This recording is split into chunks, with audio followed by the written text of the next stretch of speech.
Bom dia. Fazia frio. Os servos e os guardas estavam ao redor de uma fogueira que haviam feito para se aquecerem. Pedro também estava em pé com eles, aquecendo-se. Amém. Esse é o cenário que Pedro nega Jesus. Jesus tinha o avisado de que ele o faria 3 vezes. Pedro, no íntimo do seu coração, não acreditou. Ele tinha dito para Jesus que iria com ele até para a morte. Jesus tentou avisá-lo, mas naquele cenário, diante daquelas pessoas, ele o negou. E não fez isso apenas uma vez, 3 vezes. O evangelista João, ele narra que Pedro já nega Jesus na entrada da casa.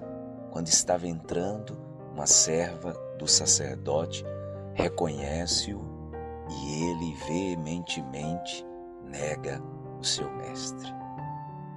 No seu último momento de negação, na 3ª vez, a palavra no Evangelho de Lucas chega a dizer que ele fez isso amaldiçoando.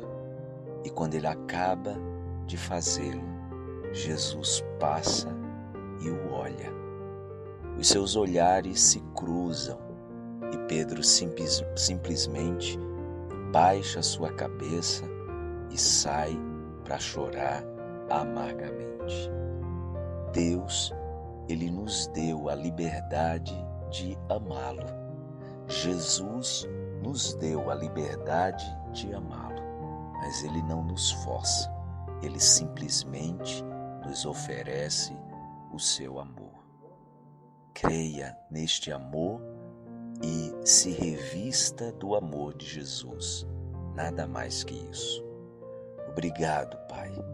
Obrigado porque Tu enviaste o Teu Filho, o próprio amor se fez carne e Ele habitou entre nós e nós o aceitamos. Obrigado por isso, eu te agradeço. Amém e amém. Que Deus te abençoe, um ótimo dia, se revista do amor de Jesus.